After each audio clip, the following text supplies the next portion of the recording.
Eu sou Tereza Nogueira, mulher, mãe, delegada de polícia e mestranda em violência.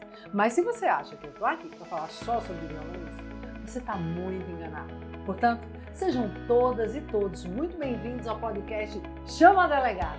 Aqui nós vamos falar sobre violência doméstica e familiar, que não afeta apenas as mulheres, tá? Vamos trazer casos da vida real, trazer conteúdos informativos e ajudar você a expandir sua consciência. Tudo de maneira muito interativa e leve. No episódio de hoje, chamado Mulheres e Mercado de Trabalho, Direitos, Desafios e o Papel da Justiça do Trabalho, falaremos sobre o grande desafio que as mulheres enfrentam hoje com relação ao mercado de trabalho. Como elas galgam oportunidades, postos de gestão, de direção. A paridade existe de fato e nós estamos a anos-luz de sermos reconhecidas e respeitadas pelas profissionais que somos. Mas para tratar desses assuntos e outras coisinhas mais, trouxemos uma convidada muito especial que aborda esse tema do jeito que a gente gosta, com profundidade e leveza. Andréa Queuchi Bandeira de Mello é juíza do trabalho, nascida no Rio de Janeiro, formada em Direito pela UFPE e já foi juíza trabalhista na Paraíba. Há 16 anos é titulada da 8ª Vara do Trabalho no Recife. É especialista em processo civil, em direito à saúde, direito médico e em psicologia jurídica. É escritora, professora, palestrante e eu descobri hoje que é também psicanalista.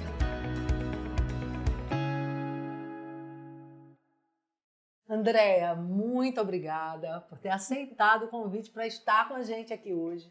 É um prazer muito grande receber você no nosso podcast, no Chama Delegada. Eu quero dizer que quando seu nome foi citado, porque seu nome veio a pedido de nossos ouvintes, tá? Ai, que maravilha! Pois é, e quando seu nome foi citado, eu disse, meninas, vamos fazer uma pesquisa. Quando a gente pesquisou, eu disse, conheço essa juíza já. Percebi que o seu nome não poderia estar fora do nosso podcast, porque você tem tudo a ver com a nossa pauta, mas percebi ainda mais que você é muito benquista entre as mulheres pernambucanas. Então, muito obrigada por ter você aqui. É uma honra estar aqui com você, Tereza, e participar desse evento maravilhoso, né, que é a informação, levar a informação para as pessoas. E assim, é uma honra, todo esse carinho que eu estou sendo recebida aqui, né, para falarmos um pouco sobre a matéria árida, né, que é realmente os enfrentamentos que as mulheres têm dentro do mercado de trabalho, que são muitos desafios, né, são muitas agruras e muitas dificuldades para a gente conseguir realmente galgar certas posições. Pois é, e você tem muito conhecimento e experiência nessa área, com certeza vai agregar muito em termos de valor e de informação, porque é isso que esse podcast também quer. Que maravilha! Para começar, e aí já tangenciando também a temática central da nossa conversa, eu quero que você conte para a gente um pouquinho da tua trajetória, como foi para você, enquanto mulher, numa carreira como magistrada, essa escolha pela carreira da magistratura trabalhista, os desafios que você enfrentou e por quê? Justiça do trabalho, por quê? Andréa? Tereza, eu passei muito nova no meu concurso, eu passei com 25 anos de idade há 32 anos atrás. Então, assim, o mercado era muito masculino.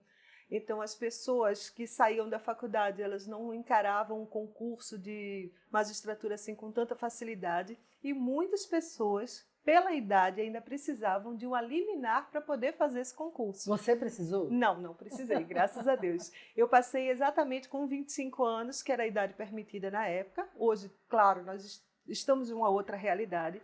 As pessoas estão ingressando mais novas e eu não sei se isso é tão bom porque falta experiência. Né? Dizendo de cátedra, né? Eu passei por muitos desafios, a começar pela vestimenta, né? Que antigamente as mulheres iam para o fórum só de saia, não podiam ingressar de calça comprida, né? Que é uma coisa que hoje é surreal a gente imaginar nisso. Mas as mulheres tinham uma vestimenta própria, né? Que era toda formalizada, com mangas compridas, uma saia no joelho, então tinha todo esse protocolo para nós ingressarmos nos fóruns, né? É incrível a gente pensar que em pleno século XX a gente ainda vivia isso, né? Mas a chegada da magistratura do trabalho, na verdade eu sou a 4ª filha, né, de uma família meu pai casou 2 vezes, eu sou a primeira do 2º casamento. E foi depositada em mim essa história, você vai ter que fazer direito. E não era o que eu queria, Tereza. Eu queria fazer ciências biológicas, imagine. Então você viveu isso, Vivi essa com imposição. relação à sua carreira. Isso. E ainda Foi tinha aquele difícil detalhe, isso? tinha. Meu pai ainda disse assim, ou direito ou nada. Então, assim, eu abracei o direito, não. Eu fui jogada dentro do direito. Goela abaixo. Goela abaixo. Mas como, assim, eu gosto de desafios, lá dentro do direito eu fui me encontrando, né? Então, assim, o braço, como você falou no currículo, sobre o direito médico, o direito à família, o direito à saúde, ele vem dessa paixão pela genética e pela bioética. Então, assim, a gente tem que imaginar que toda carreira você vai se encontrar em algum momento com aquilo que você gosta. Felizmente, você se encontrou. Me encontrei, graças a Deus, né? Me encontrei e o direito também foi, assim, para mim, uma abertura de vários horizontes diferentes. Então, o direito do trabalho ele é um direito dinâmico, né? É um direito que não tem tantos riscos, por exemplo, como o direito criminal, né? A delegada de polícia, a gente vê todos os riscos de enfrentamento. Já a magistratura ela tem uns outros desafios, que é o desafio de julgar. É muito difícil julgar, Tereza. Interessante que julgar parece ser uma coisa que todo mundo gosta de fazer e faz muito, principalmente quando o assunto é julgar nossas mulheres, né? Mas o exercício do dever de julgar, da função jurisdicional, é um exercício muito belo e que precisa ter um forte senso de justiça, não é, doutora? E às vezes muito incômodo. Não vou lhe chamar de doutora, viu? Graças a Deus, favor, Tereza. Andréa. Graças a Deus. Mas olha, o desafio do julgar, você se colocar naquele lugar de julgador, é uma atividade extremamente solitária. Muitas vezes você sai com a carga emocional muito forte de uma audiência e você precisa digerir essa carga emocional, tirar ela de junto de você para que venha a parte técnica. Então, analisar o direito com as provas que estão ali no processo, analisar os fatos como eles são, analisar o depoimento. Hoje, Tereza, nossos depoimentos são gravados, são maravilhosos, então eu posso voltar e revisitar aquele momento em onde a gente vê aquela ruguinha no rosto, aquele sorrisinho, aqueles pequenos aquele sinais. escárnio que a pessoa faz com a parte da vítima que está ali.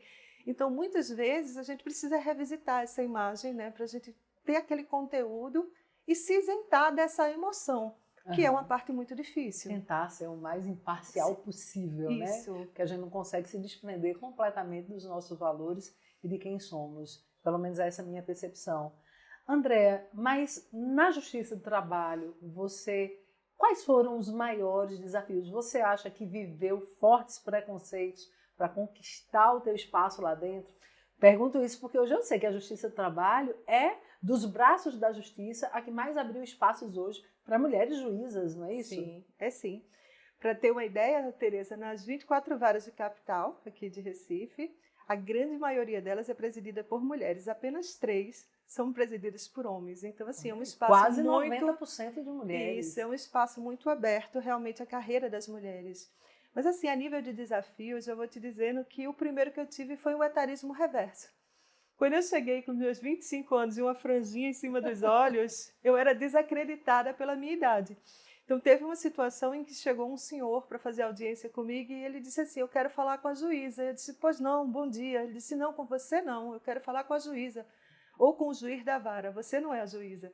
Então, assim, existe esse preconceito, quer dizer, não só quanto à questão do sexo em si, mas a questão da idade. Então você viveu os dois tipos de preconceito. Os dois tipos e a gente vai de falar sobre o etarismo, né, numa outra conversa, que você também já escreveu sobre isso, um artigo belíssimo. Você viveu isso na pele, esse etarismo reverso, e como foi para você? Você conseguiu enfrentar isso, galgar teu espaço? De que forma? Já deixa uma dica aí para a mulherada que quer entrar para o direito e já está antevendo situações de preconceito. Eu penso, Tereza, que para você ser respeitada, você precisa respeitar. E eu coloquei para aquela situação exatamente esse carinho, né? De dizer assim, olha, senhor, aqui eu sou a juíza, certo? O senhor pode até não acreditar pela minha idade, mas eu estou aqui para lhe auxiliar a entender o seu direito. Então, vamos lá. E foi assim que a gente foi quebrando esse gelo, abrindo essas portas, né? E muitas mulheres, depois de mim, chegaram até mais novas do que eu, Tereza. Eu tenho colegas que tomaram posse com 22, com 23 anos, mas isso é uma realidade mais recente, né? Nós somos, vamos dizer assim, as ancestrais dessa situação. né, abrindo as portas para quem vem depois. Mas, Tereza, tem uma pitadinha de um desafio que eu tenho. Eu só tenho uma filha mulher. E essa filha, com 18 anos, escolhendo a carreira dela, disse: mãe, tudo menos direito. E eu fiquei me perguntando, por que o direito não? Será que eu não lhe sirvo de exemplo? Mas aí eu entendi, né? A carreira da mulher no direito, ela se afasta muito da família. É verdade. E nessa posição de me afastar da família, eu talvez tenha perdido uma lacuna muito grande, que foi a formação dos vínculos iniciais com a minha filha, que foi justamente no período em que eu fui designada para ir para o interior. E a situação que eu tinha, ela era muito pequenininha, eu optei por não levá-la comigo. Então, essa lacuna me explica esse tudo menos direito, né? E uma certa resistência, que eu acho que ela, como criança, como uma mulher adolescente, é muito natural. Os filhos querem um pouco mais dessa mãe e, de alguma forma, acreditam que é a profissão que está subtraindo aquela pessoa amada de junto dela. Eu compreendo. Mas, ao mesmo tempo, os olhos da Isis, eles brilham quando a gente vai fazer uma palestra, que ela vai ouvir nosso podcast e ela, com certeza, vai vibrar, né, por estar aqui sendo citada e também sendo lembrada como uma geração que está chegando. E essa geração, Tereza, ela tem toda uma pegada diferenciada. Né? Essa geração, as emoções delas são mais afloradas e as dificuldades para entrar na carreira do trabalho, né, escolher a sua carreira, também é bem diferenciado. Então, são pessoas que têm umas ideias mais imediatistas, são mais resistentes a receber ordens. Sim. E querem crescer dentro do emprego com mais rapidez. Então, tem alguns que chegam, por exemplo, elas têm aquela ideia de que com 6 meses serão chefes. E nessa ideia, claro que a realidade é bem diferente. Muito diferente. Então, já começam os atritos, já começam as descrenças e já começa o quê? A querer sair do emprego. Então, essa é uma geração que tem um grande desafio para esse ingresso e a permanência no mercado de trabalho. Interessante que aí eu me lembro do livro do Bauman sobre a modernidade líquida, né?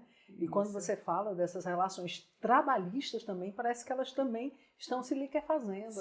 É muito mais fácil hoje se soltar desses vínculos. Ok, não está suprindo minhas expectativas, troca, vamos para outro emprego. E, além de tudo, a gente tem, Tereza, dentro dessa ótica, a questão das opções, vamos dizer assim, dos seus talentos. Hoje, um dos talentos mais requisitados dentro do ambiente de trabalho é o que a gente chama do TI, né? Então, aquela pessoa que tem aquela pegada da informática, que é uma dificuldade muito grande para mim. Eu sou sinestésica, eu gosto de ver a pessoa, eu gosto de olhar nos olhos, e quando eu tenho que fazer uma audiência que é telepresencial, eu estou atrás da tela, isso me dificulta muito. Então, assim, a gente percebe que a gente vive não só nesse mundo líquido, mas num mundo artificial. Então, essas relações, elas estão muito soltas. Depois da pandemia, quando houve essa questão do retorno ao trabalho, isso ficou muito claro para nós, essa dificuldade da reintrodução ao ambiente laboral. E isso não só na questão só das mulheres, mas também de todo um ambiente de equipe. Então, as equipes, elas se esfacelaram. Então, é muito difícil. O sentimento daquela egrégora, ele se partiu. E muitas pessoas, elas começaram a ter o que a gente chamou de síndrome da gaiola, que é aquela dificuldade de você sair de casa para retornar às suas atividades normais. Tanto que algumas empresas terminaram se reformulando nesse aspecto e começaram as sedes começaram a se desmembrar e aquela possibilidade das pessoas trabalharem home office. Isso aumentou muito, né? Muito. Foi vamos dizer assim, uma epidemia do tele, né? Tudo virou tele. E assim, será que as relações são tele, Tereza? Então, como é que você recebe uma ordem e você vai cumprir no horário flexível? Então, assim, hoje nós vivemos num mundo de metas, não é verdade? Isso. O judiciário, ele passou por uma transformação enorme nos meus 32 anos lá dentro. Eu entrei fazendo audiência presencial com a máquina de escrever. Depois aí foram tendo as revoluções, a máquina elétrica, né? Quando chegou a máquina elétrica era uma maravilha, depois veio o computador. E hoje a nossa relação é completamente cibernética. Eu sou monitorada pelas minhas metas através de um sistema. Sim. O meu processo é eletrônico, eu não tenho mais de pegar no papel. Então, tudo é nesse mundo eletrônico. mas é um mundo extremamente difícil, onde a pessoa deixou de ser o centro, né? Nós somos números, infelizmente. Isso. Puxando a sardinha agora para o lado do mercado de trabalho, que aí eu tenho que puxar a sardinha para a parte do crime, não tem jeito. Eu acho que um dos maiores desafios que nós mulheres enfrentamos com relação ao mercado privado, e às vezes até como servidoras públicas e tal, mas sabendo que a Justiça do Trabalho se aplica ali ao setor privado, é como essas mulheres que estão hoje no mercado de trabalho, elas têm vivido as situações, por exemplo, de assédio sexual, que é um tipo penal muito específico, muita gente até confunde com outras modalidades criminosas. Conceitua para a gente, Andréa, por favor, assédio sexual, que é um tipo penal específico, desse assédio moral que a gente queria tanto que também fosse um tipo, né, penal. Conceitua para a gente. Tereza, eu tenho uma experiência muito interessante em relação à questão do estudo das violências, né? Além de ter um pouco dessa base da psicologia jurídica, eu recentemente fui convidada a participar do Comitê Nacional de Enfrentamento ao Assédio do CNJ. E lá nós temos uma visão macro, ou seja, nós enfrentamos todos os tipos de assédio, nós trabalhamos no aperfeiçoamento da legislação e aí a gente vai tendo a ideia do tamanho do problema. Então, assim, né, é aquele chefe que senta com as pernas abertas, todo um contexto sensualizado. Fora isso, a gente tem o assédio típico, o assédio sexual típico. Além de não haver, vamos dizer, uma legislação própria, nós temos alguns textos legais sobre isso, e existe a tipificação no Código Penal. O assédio sexual, ele tem muitos braços, né? Então, assim, né, desde aquele primeiro abraço do coleguinha, colocando uma mão em certas situações, no ambiente de trabalho. E também, né, aquela questão do assédio direto, ou seja, quando eu procuro trazer para aquela mulher, dar uma cantada, onde ela não quer, já com a proposta, oferecer vantagens, se você sair comigo eu vou lhe dar uma promoção, entendeu? Tem toda essa conotação. Mas o assédio sexual, ele pode ser velado, né? Então, a grande maioria dele é velado. São pequenos gestos, um textinho que você manda, aquele dizer assim, ai, que batom bonito que você está hoje, nossa, como é que você vem com a roupa dessa para o trabalho, está aqui causando, está sensualizando. Então, toda essa conotação dentro do ambiente de trabalho vai dar o ensejo ao assédio. E o que diferencia o assédio da cantada, né? É aquela questão do consentimento. Se eu consentir com aquela situação, ela deixa de ser um assédio típico, não é? Sim. Agora, se dentro do ambiente eu consentir porque eu sou uma subalterna, como é que fica? Né? Então, toda esse consentimento está viciado. Esse consentimento viciado. E toda essa nuance a gente verifica nos processos, né? Certa feita, eu julguei um processo onde ficou típico para a gente, ficou bem claro quando pegamos as filmagens. O chefe todo dia ia fazer uma massagem nos ombros da funcionária. Veja só quando ela estava sozinha. Não é interessante? Agora, se não tivesse a filmagem, como é que essa pessoa poderia fazer essa prova? Sim. Então, imagina o constrangimento que ela passava toda vez, naquele determinado horário, o chefe chega, começa a fazer uma massagem nos ombros. Isso. Algumas mulheres, inclusive, paralisam, né? Isso. Diante de situações assim, você tem um superior hierárquico, você não quer perder seu emprego por diversos outros motivos, você tem que considerar a continuidade do emprego. Isso. E passa por esse tipo de constrangimento. E agora, Tereza, também temos dentro dessas relações algumas diferenças, né? Por exemplo, a colega que assedia a colega de trabalho, que tem uma opção sexual diferente. A subalterna que assedia o chefe. Então, todas essas conotações, nós temos pego esse tipo de processo para análise. E é uma análise que demanda do juiz um estudo prévio, né? Então, eu preciso saber o que é, por exemplo, o assédio, o que deixa de ser assédio. Então, assim, a situação antes da resolução 190, da Convenção 190 da OIT, o assédio sempre eram condutas continuadas. Hoje, essa continuação ela deixou de existir. Uma conduta típica, assim, apenas uma conduta, ela pode ser considerada assim o assédio. E o que uma mulher que está ali, é empregada, num contexto de vínculo trabalhista, que passa por uma situação como essa que você trouxe, que você viveu, num caso concreto, o que ela tem que fazer? Qual a orientação da Justiça do Trabalho? Como proceder? A coleta de provas, a produção de provas, ela é extremamente difícil. Ninguém vai assediar em público, Tereza. O assédio é velado. A grande maioria, ele ocorre só com a pessoa presente. Então, se você sabe que seu chefe é assediador, deixe seu gravador ligado, né, em certas situações. Se você percebe que você pode estar sendo engajada dentro de uma situação difícil, procure ter filmagens, procurem ter. Eu acho muito engraçado o diário. Uhum. Então, tem pessoas que pegam o diário e elas saem anotando. Dia tal, horário tal, aconteceu isso. A gente chama de linha do tempo, Tereza. Isso ajuda tanto quando a pessoa vai construir uma história sobre o assédio. Ela tem todos os pequenos registros. E quando essa mulher não tem testemunha alguma de que o fato aconteceu? Pois é. Existe o princípio da prevalência da palavra da vítima, que a gente leva muito em consideração no âmbito criminal, principalmente diante da aplicabilidade da Lei Maria da Penha.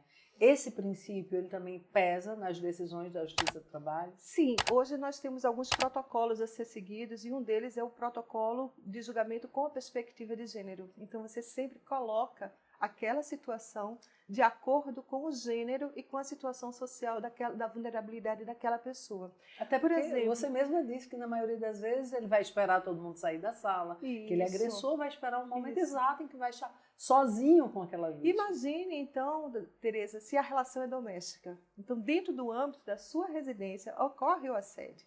Nós temos grande volume de assédio sexual ocorrido dentro das relações domésticas. E um deles, para mim, é icônico. Ainda não chegamos ao final desse, onde não só o assédio se dava à empregada, mas também as amigas da empregada eram convidadas para participar de festinhas íntimas. Com o patrão. Com o patrão. Claro, na ausência da patroa, né? A patroa saía para trabalhar e a casa virava esse tipo de ambiente. Então, você imagina que relação de trabalho é essa? Sim. Não é? Difícil da gente. Difícil para uma mulher também presidir uma audiência dessa, não é fácil. Sem dúvidas, Andréa.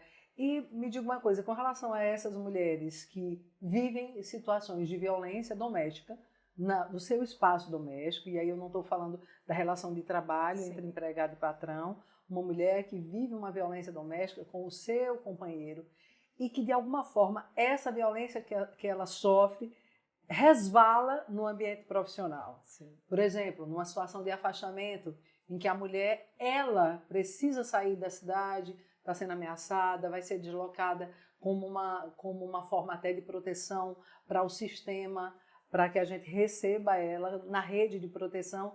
E às vezes a empresa é grande, tem filial em outro lugar.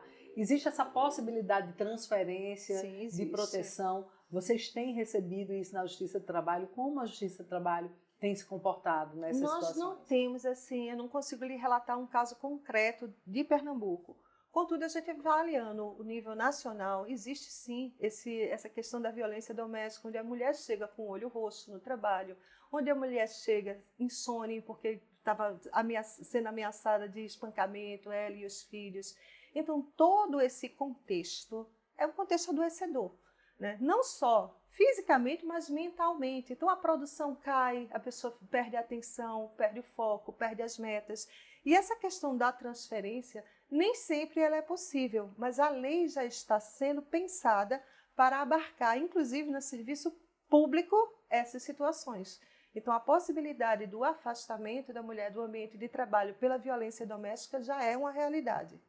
No caso de mudança de endereço das mulheres vítimas de violência doméstica, você percebe que as empresas do setor privado, elas estão preparadas para essa realidade ou existe uma resistência? Ainda não há esse preparo, mas estamos aqui para isso. Nós estamos para trazer a informação e para tentar mudar essa realidade.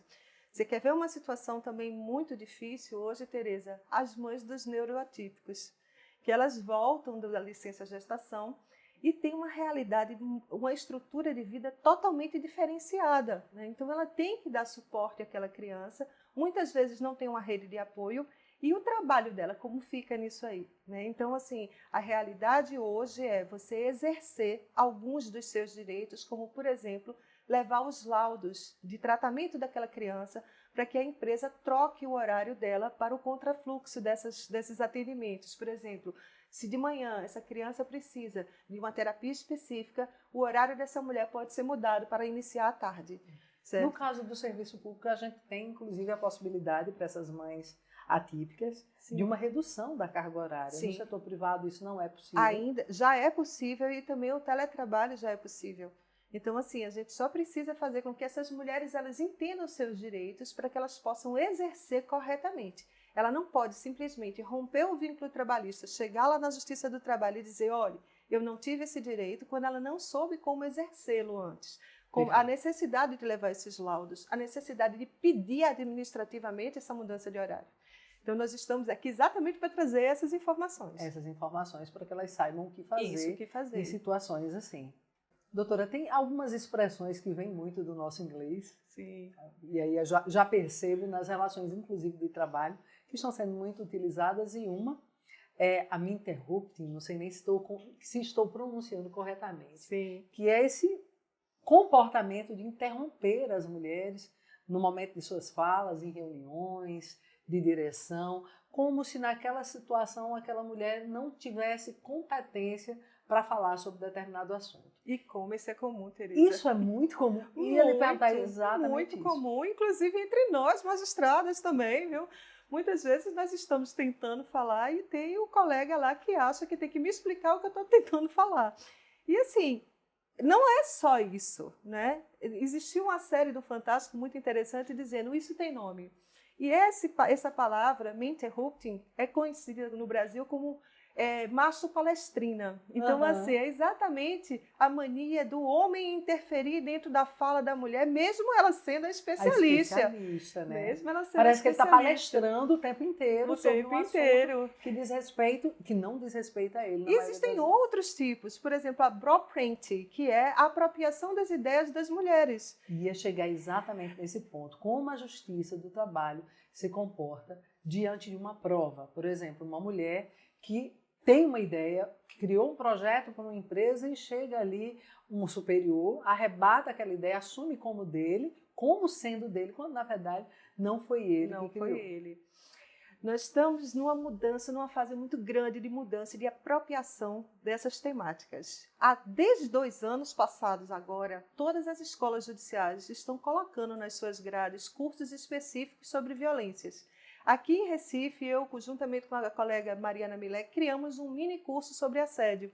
Então, esse mini curso, são 10 horas, ele está lá ancorado, ele traz todo o aparato dos principais tipos de assédio e ele é disponibilizado, por exemplo, de uma outra escola judicial que ela tem a intenção de pegar o curso e aplicar, ela pode replicar. O que acontece com ele? Qual era a ideia que nós tivemos nesse curso? Todas as pessoas que fossem ascender a um cargo de chefia, eles teriam que ter esse cursinho. Né? É um básico, mas a pessoa vai entender todos os tipos principais. André, já vi que você tem esse olhar sistêmico, um olhar humanizado para com as mulheres, e que bom que você está ali na Justiça do Trabalho e pode acolhê-las.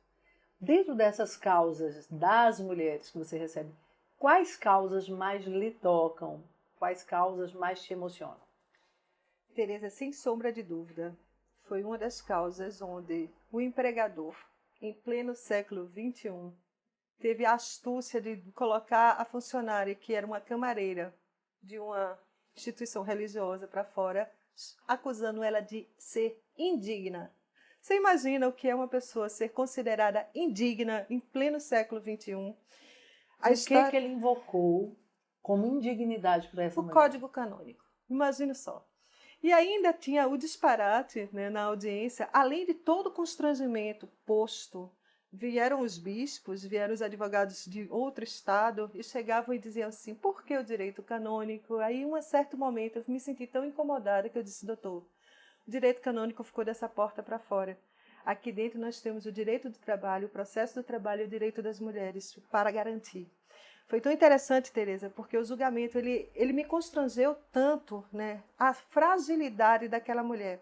Ela tinha se separado do marido, ela tinha perdido uma gravidez e perdeu o emprego por justa causa. Por quê?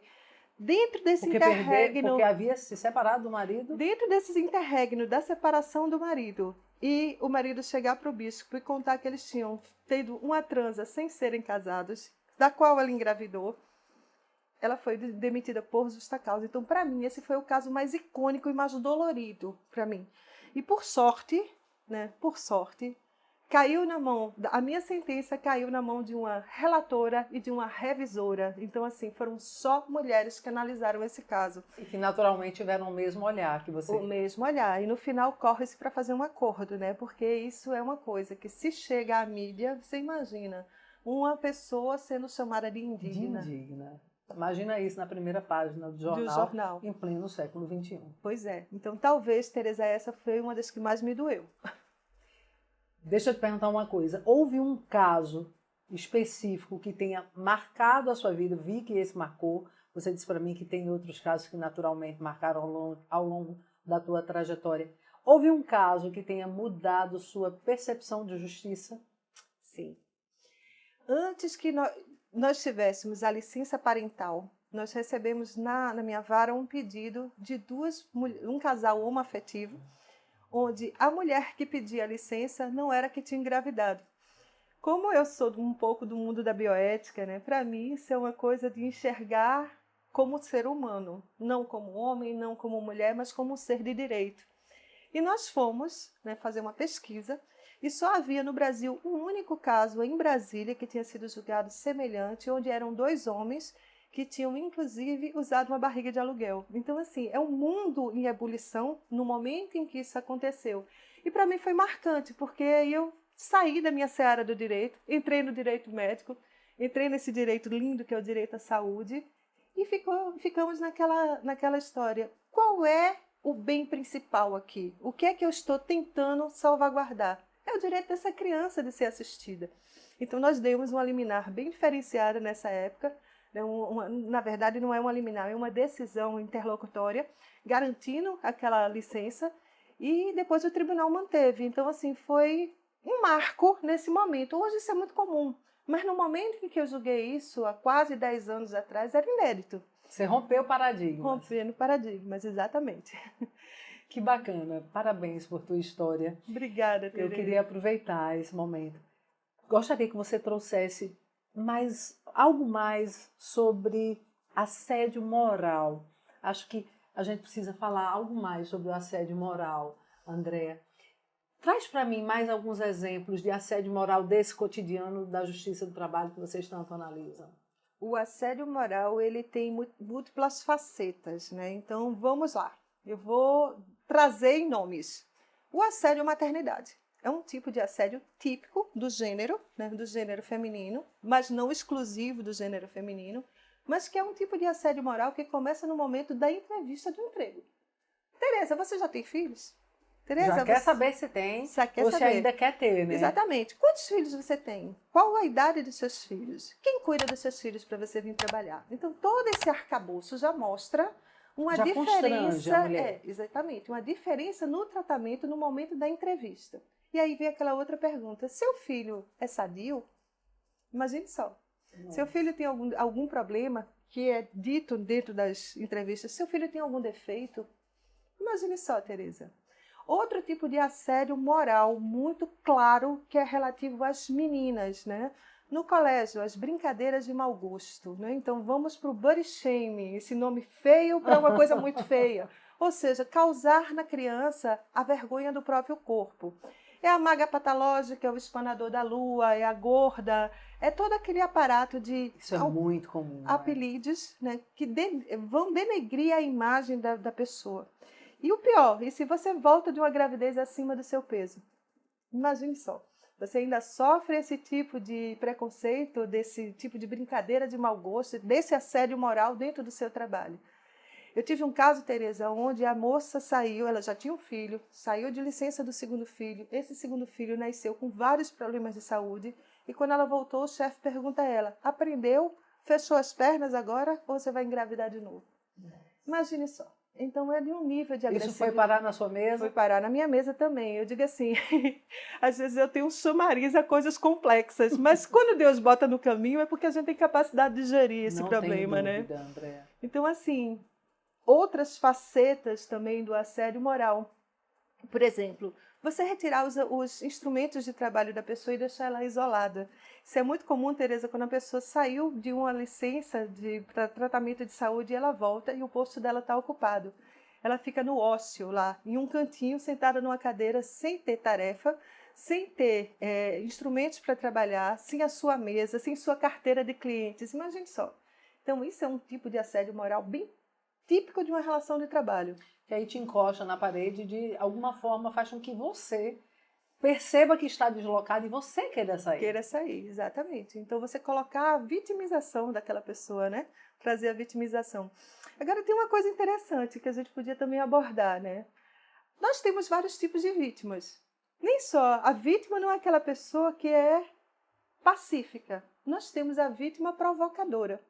Então, dentro do ambiente de trabalho, é aquela que, por exemplo, ela sabe fazer uma certa tarefa e ela não delega aquela tarefa para os outros. As pessoas chegam, ela não ensina pelo completo, para ela sempre ter o domínio de um pedacinho. Para que ela, de alguma forma, seja sempre importante. Seja sempre importante. E aí, quando a pessoa diz assim, fulana, por que você não ensina seu colega? Diz, sai daqui! E ela começa a provocar uma situação no ambiente de trabalho. Por conta disso, né, por conta de todas essas nuances, eu me juntei com uma colega e a gente escreveu também um artigo falando sobre a personalidade das chefias assediadoras. E aí a gente traz, inclusive, por exemplo, se você tem um obsessivo compulsivo, que é aquela pessoa que vai o tempo inteiro, pega, bota nesse lugar, tem aquele todo um ritual. Você tira, a pessoa vai lá e bota. Um ritual de limpeza. E por acaso, você do outro lado tem uma histérica. Imagine só, aquela pessoa que tudo traz para si. Tudo atinge aquela pessoa. Tereza, eu tive uma funcionária comigo que eu dizia assim... É uma dupla explosiva. Isso. E eu chegava assim no ambiente de trabalho todo dia. Bom dia, pessoal. Se eu não chegasse para aquela pessoa, não olhasse nos olhos dela e desse bom dia e eu passasse, ela dizia, ela está com raiva de mim porque ela não falou comigo. Embora eu tivesse falado com todo o coletivo. Então, assim, existem essas pessoas que têm o seu próprio adoecimento. E ela traz aqueles recalques, aquelas dores, aqueles traumas para o ambiente de trabalho. Para o mercado de trabalho, para o isso, local de para trabalho. O local de e termina trabalho. Adoecendo outras a pessoas equipe inteira. Ali. E vocês percebem isso no trato com o procedimento. Nem sempre é uma coisa explícita. Né? Então, assim, é mas um com jogo... um olhar sistêmico você consegue E detectar. O jogo da coleta do testemunho, né? Porque, assim, é cada peça de um quebra-cabeça que a gente está montando ali. Perfeito, André. Vamos aproveitar para fazer um comparativo? Quero ouvir de você. Faz um comparativo para a gente entre a licença maternidade, né, que é um prazo completamente diferente aqui no Brasil, licença paternidade e a licença parental, que a gente tem aí em outros países, com uma quantidade de dias muito superior. Traz para a gente esses termos. Pois é, Tereza. No Brasil, em média, a licença maternidade é de 120 dias atualmente. Existe a adesão a alguns programas do governo que chama-se Programa Mais Mulheres e a Empresa Cidadã. Quando a empresa adere a esse programa, essa licença é estendida até os 180 dias. Qual é a vantagem dessa? Por exemplo, a criança, em regra, ela mama ou ingere líquidos até o 6º mês. E dali em diante se introduzem outros tipos de alimento. O pastoso. O pastoso, né? E, assim, as frutinhas, as papas. Quando a mãe ela tem essa licença estendida, a criança já tem uma certa autonomia quando ela volta ao trabalho. Então fica muito mais prático, né, para a mulher ela se focar no trabalho do que ter aquela obrigação de voltar em determinados momentos ou de tirar o leite para dar à criança. Sim. Em outros países do mundo, por exemplo, a Croácia é um país, a Suécia, países que têm a licença maternidade bem estendida, elas chegam até 400 dias. Né, com salário integral, detalhe, né, com salário integral. Já países como os Estados Unidos, a licença é bem curta e ela não é remunerada. Então, se você for mãe, você vai para casa, mas você não tem essa remuneração. É uma forma até de coibir Isso, o desejo das mulheres de serem mães. Filhos. Exatamente. Em países como o Sudão, ela é uma licença curtíssima, né, não chega a 2 meses. Imagine só, você volta, se o bebê ainda é totalmente dependente. Já a licença paternidade, nós temos no Brasil 5 dias, né? E ela pode ser estendida a 8 ou a 20 dias. Então, avanço enorme. Um avanço enorme, né? Então, assim, como se o pai ele não tivesse a mesma obrigação de cuidado que a mãe, tivesse né? o mesmo papel relevante. Relevante dentro daquele ciclo contexto inicial E a da formação primeira dos infância. vínculos, né, Tereza? Que a formação dos vínculos, ela está muito ligada ao olhar, ao Convivência. toque, à convivência, né, ao carinho dos primeiros meses da infância. Isso repercute a vida inteira, né? Então, assim, a fase oral, né, para a psicanálise é uma fase extremamente importante. É onde você vai ter as sensações da boca, onde você vai ter o controle, o palato dos alimentos, assim, aquela questão do sabor. Imagine se você tem essa fase corrompida, o que é que acontece com você no futuro? Você se torna uma comilã, né? Uma pessoa que vai ser obesa por ter essa compulsão, ou ao contrário, você vai ser extremamente magra porque essa fase não foi bem desenvolvida. Então, esses meses, eles são São cruciais, preciosos. preciosos, não só Para a para a formação mãe dos vínculos e para o desenvolvimento da criança, a saúde dessa criança, né? A saúde emocional dessa criança. Já a licença parental é uma licença que é concedida para casais homoafetivos. Ela não vislumbra eu ser pai ou ser mãe. É para essa situação. Então, assim, eu acho que hoje a gente devia falar em licença parental realmente para todos, né? Para todos. Seria uma licença única. Quem sabe a gente não chega a esse nível de evolução e a gente consiga com que essas crianças elas tenham mais saúde, né? É preciso mudar o olhar Preciso para mudar o com a olhar. primeira infância. E trazer esse avanço legislativo, porque isso pode ser pactuado em cláusulas de normas coletivas, Tereza. Esse avanço dessa licença, tanto a maternidade, quanto a paternidade, quanto a parental. Então vamos pactuar, né? Olha, a gente tem que finalizar esse episódio, porque a gente já falou bastante sobre justiça do trabalho, mas a gente tem que ter uma outra conversa adiante. Por enquanto, a gente vai parar por aqui, mas eu quero que você deixe uma mensagem aqui para as nossas mulheres, as mulheres, especificamente aquelas mulheres que estão no mercado de trabalho, que enfrentam situações semelhantes como essas que você trouxe. O que eu posso dizer para as nossas ouvintes é o seguinte: se cerque das provas necessárias. Se você está numa situação de violência, numa situação difícil, procure primeiramente noticiar nos canais próprios. Qual é a diferença da notícia para a denúncia, né? Todo mundo pergunta. A notícia é quando você juntou um fato e você leva para aquele canal que, por exemplo, hoje todas as empresas elas devem ter a comissão, que é a CIPA, que também é voltada para o enfrentamento do assédio. Então, ele tem um canal ali onde ele tem pessoas especializadas que vão um canal receber específico isso, dentro das empresas que é a privadas. comissão exatamente de prevenção de acidentes e hoje elas também são voltadas para a saúde mental. Então, Perfeito. aquele pessoal da CIPA, ele já é especializado em acolher essas notícias de assédio. Certo. E sempre existe uma ouvidoria, né? Essa ouvidoria, ou um 0800, ou um saque. Procure registrar essa notícia. E aí eu já trago a diferença do que é a denúncia, né? A notícia vai dar início a uma apuração.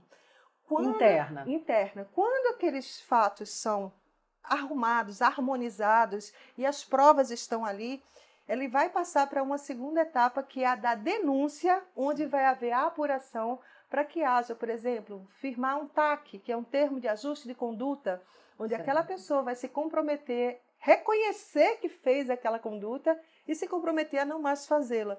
Então, todos esses canais, eles têm que ser movimentados e as pessoas têm que parar com medo de fazer esse tipo de notícia ou trazer essa denúncia. Por quê? O silêncio dói mais. O silêncio dói mais fisicamente, moralmente e vai trazer prejuízos muito maiores. E o silêncio reforça a ação do agressor. Isso. Porque a impunidade reforça a ação. E ele vai fazer a perpetuação disso com outras mulheres. Se não der em nada com você, ele vai continuar fazendo com tantas quantas vierem depois Exatamente. de você. Essa é a palavra que fica para as nossas mulheres. Isso. Coragem, denunciem.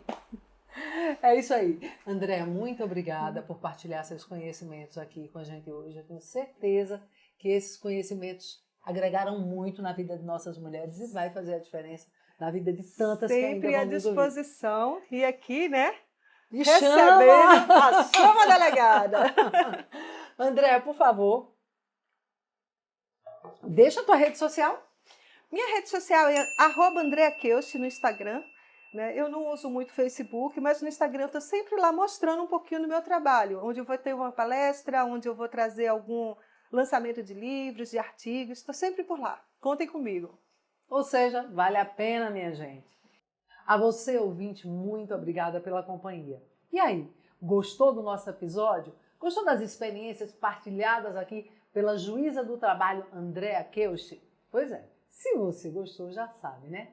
Se inscreve aqui embaixo no canal, ativa o sininho, curte, compartilha com todo mundo, com as amigas, com os amigos, com quem você quiser. O episódio de hoje teve o apoio da Astral Veículos, Faz Contabilidade, Trio Comunicação, Instituto Faneco, Grupo Mulheres do Brasil, Núcleo Recife e Partiu Entregue. Te espero aqui no Chama Delegada, um cheiro no seu coração e até o próximo episódio.